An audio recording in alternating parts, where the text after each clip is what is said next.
Welcome back to the Potholes in the AI Expressway podcast.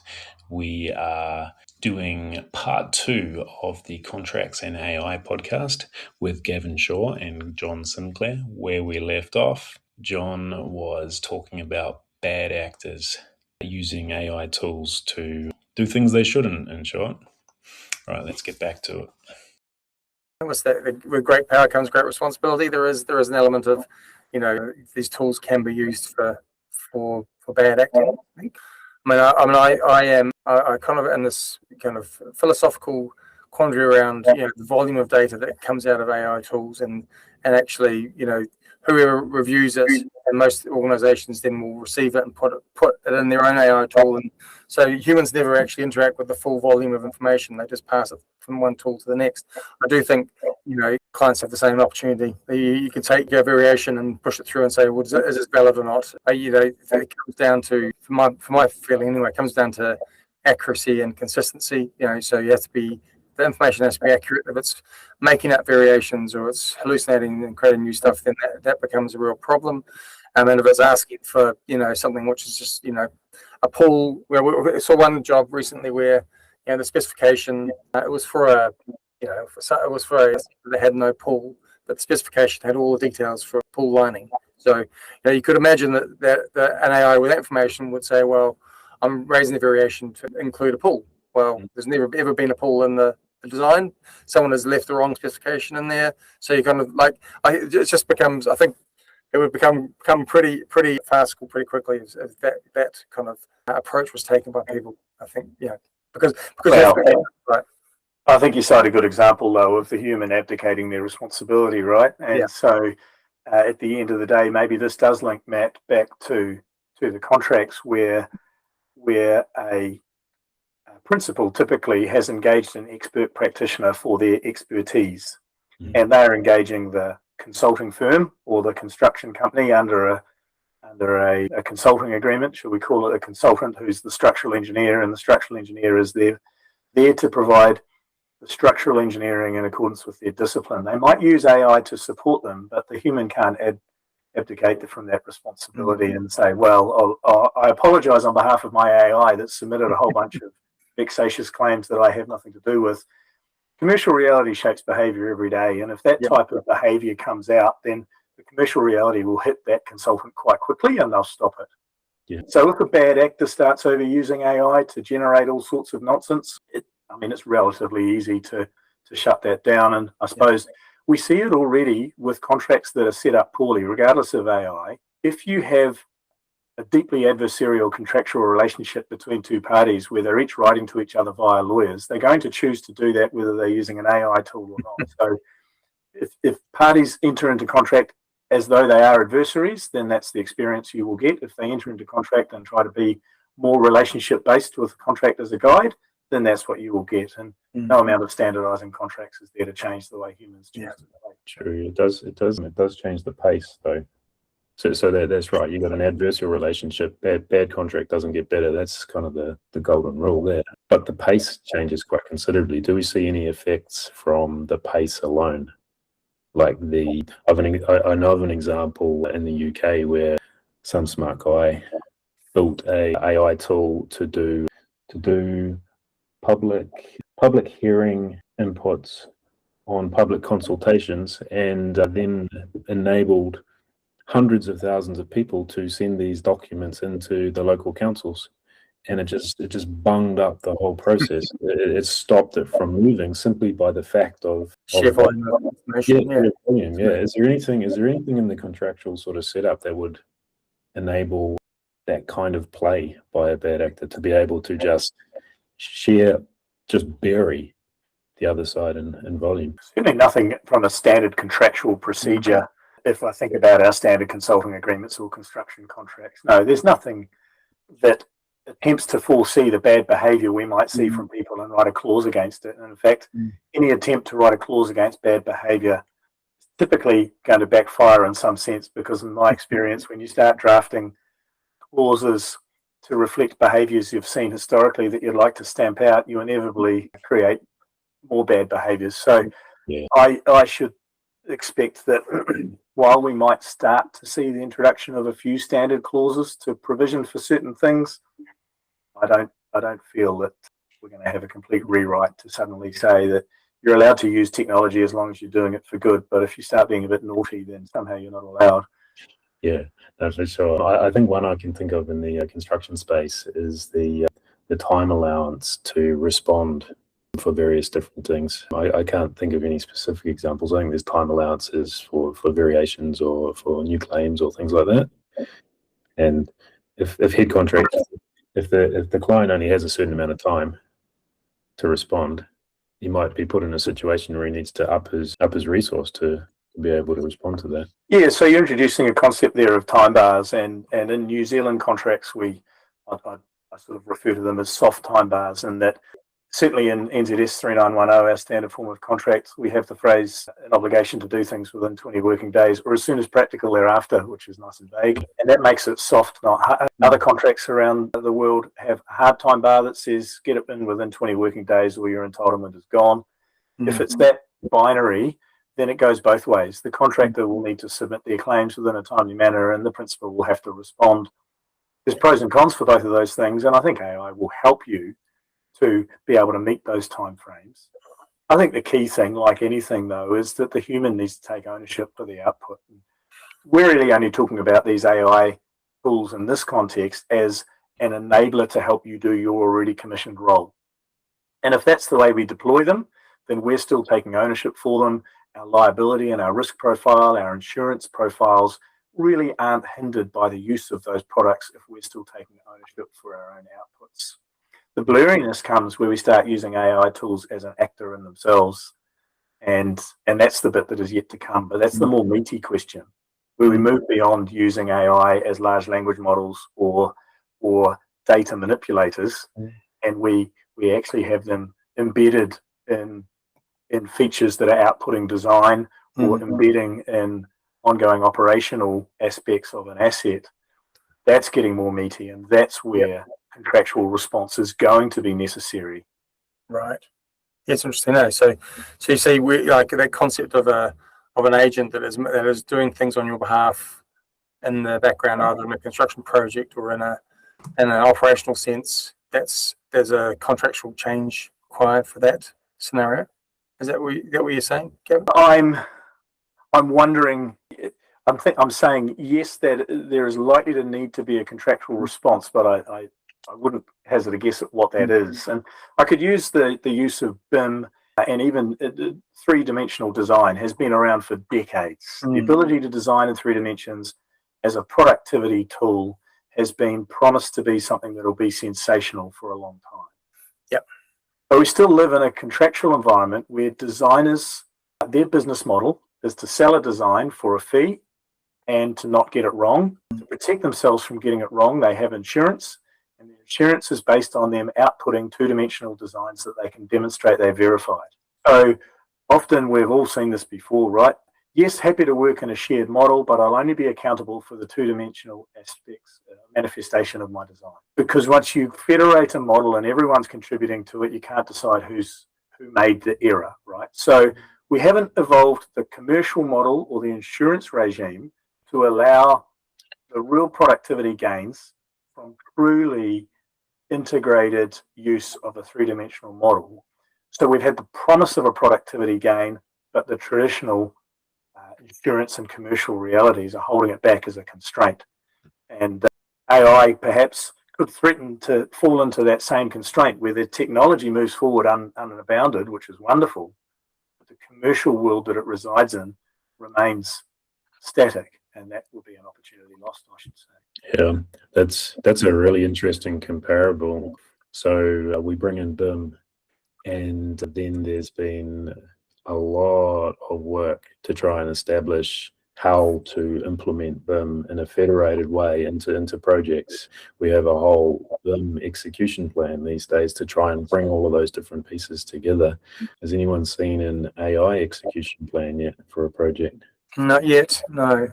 Be interested to know where we see AI relies on data, and whether data has become more aware, in the contractual sense around how data ownership, data supply gets treated. I think that becomes the source of AI in the future, in my mind anyway.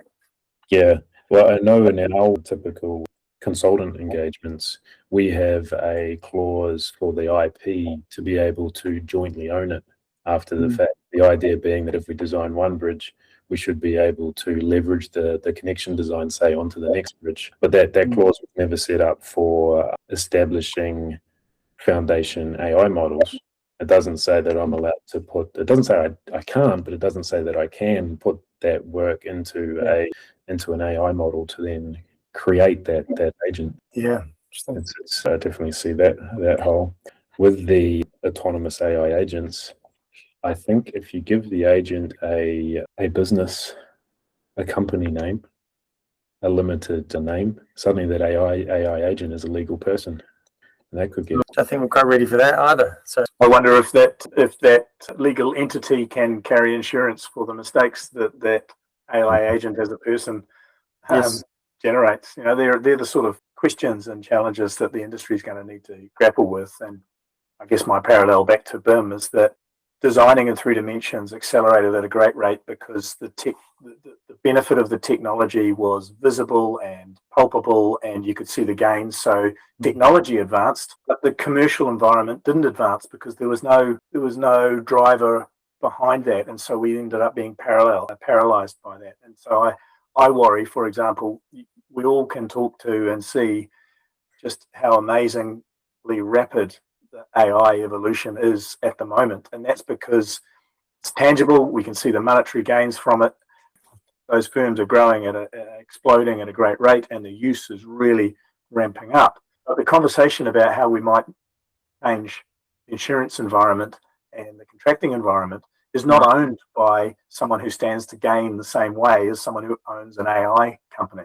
And so the commercial driver behind fixing those constraints is not as robust or not as strong as the commercial driver behind building the technology in the first place. And that's the mismatch that we had in the 3D design world, and potentially it's the mismatch that we're going to see here in AI again.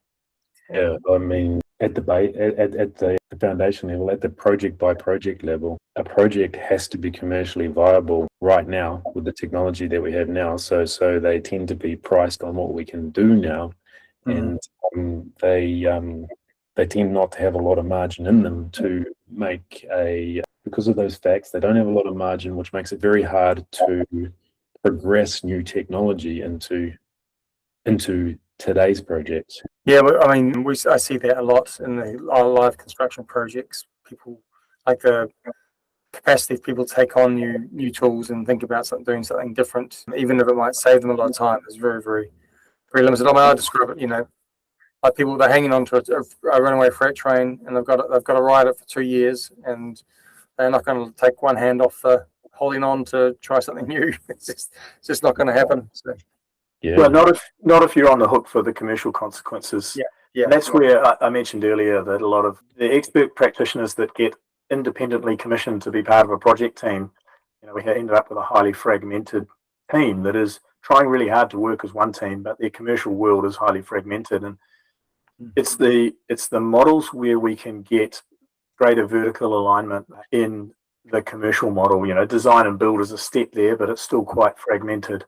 You get to things like alliancing and partnering, but where there's a vertical integration in the supply chain, where we don't have individual firms looking to protect solely their own commercial position, and they can focus on the larger outturn objective for the investment.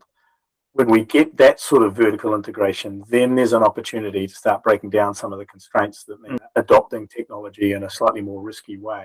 Yeah, I mean, like the great, Fletcher Building was the great vertical integration business of New Zealand, from manufactured products through to construction, and that, I don't know. I mean, I've Fletchers over my career, and it feels like the bigger, more integrated it gets, the more difficult it becomes to make those kind of decisions, and that changes the dynamic. And I also dealt with Fulton Hogan quite a bit as well, and they are probably on the other end of the curve. They've done pretty well some of their decisions. So yeah, interesting. We've got AI this time around though, so maybe more chance of succeeding. It almost feels like we've gone all the way around from the high-tech opportunities and come back to just good commercial relationships at the forefront of a project as being our core defense or core approach to making this work. Isn't that novel? Right. When we look at all of the successful projects, and sadly you've got to go hunting for them because the average project is late and over budget. But when you look at all the successful projects, at the heart of them is a pretty robust commercial relationship that, yes, it's underpinned by a strong contractual rigor, but it's also got that significant human overlay, which allows people to have the freedom to make the right decisions and work as a team. So when I say vertical integration can help with that, I don't necessarily mean Fletcher owning the entire supply chain. Yeah. But what I mean is we have far less fragmentation between the different actors who are each therefore forced to protect their commercial interests under their contract, and people are joined together under a more risk-sharing type contract. Now, that's not the way to build a garage in your backyard. It works for larger, more complex projects, but the learning then is when we have those types of models, we can unshackle ourselves from my insurance only allows me to give you a two-dimensional drawing to here's the model, go nuts in there. I don't mind if you stuff it up because we're all in this together.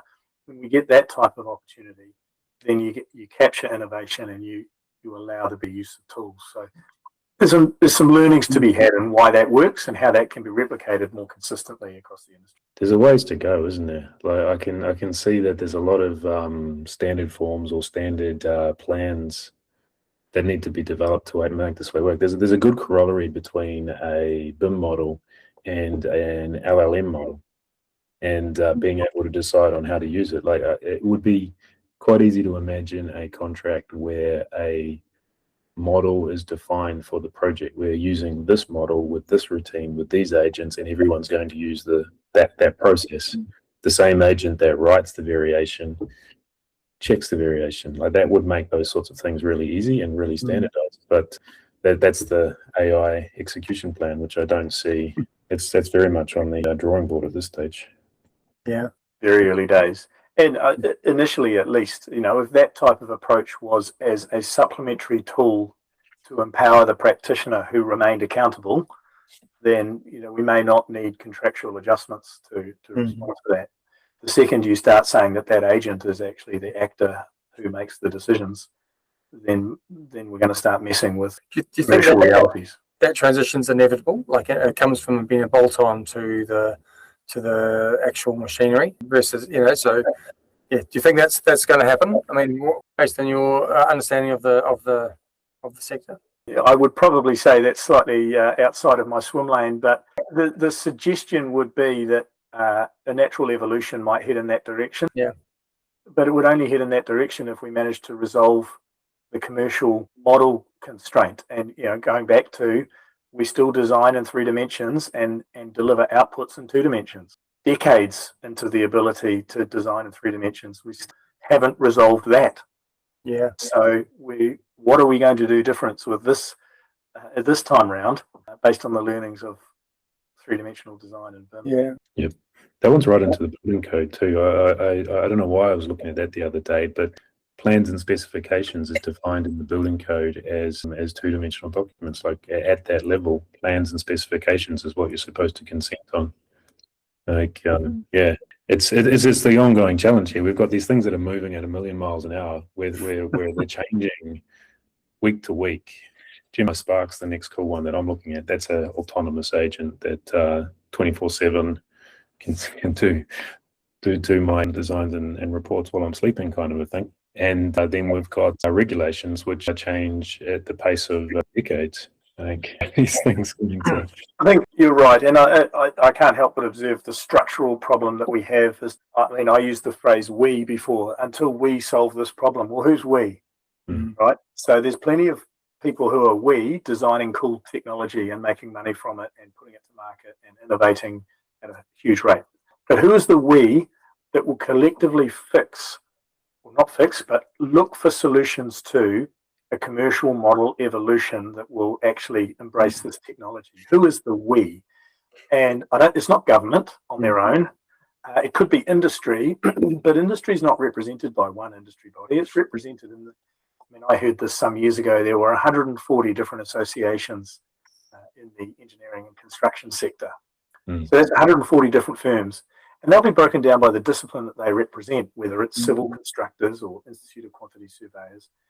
So they're not the we that will help solve this. And I think that's the structural issue that we have, is that you don't need an industry body to come up with innovative tools and make a successful business from it.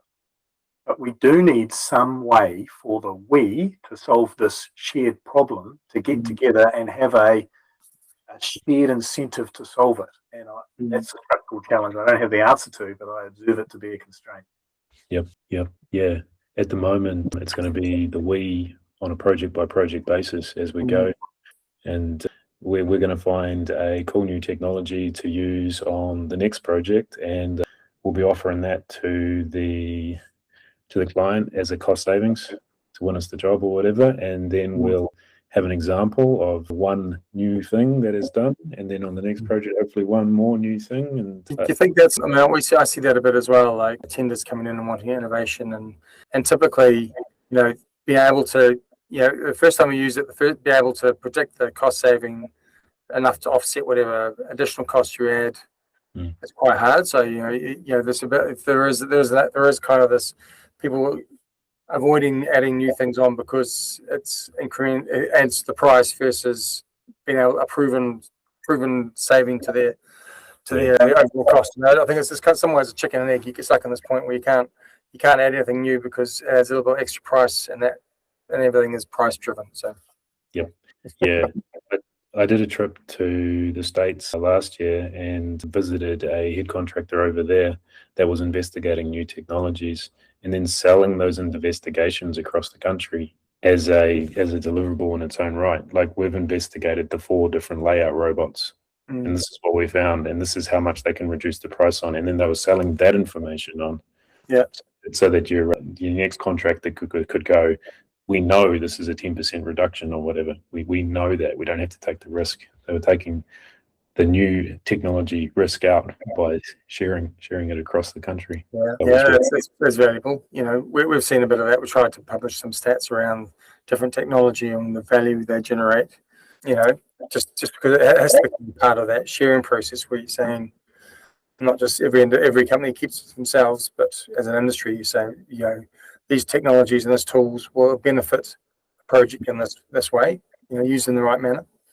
And I think that seems like a good pathway to me. Yeah, it does. That might be a good point to close it out as well, I think. So when you put all that together, I couldn't help but sort of see that it's very early stages, and the best thing we can do is talk about or share what we know and what we can see happening to try and get a bit of clarity around it and take it as it goes. So very, very valuable insights from both of you. Thank you, Gavin. Thank you, John. Thanks, mate. Appreciate the opportunity. Thank you for your time and attention, everybody. This wraps up the Contracts in AI podcast with Gavin Shaw and John Sinclair. We hope to bring you the next Potholes in the AI Expressway podcast in the very near future.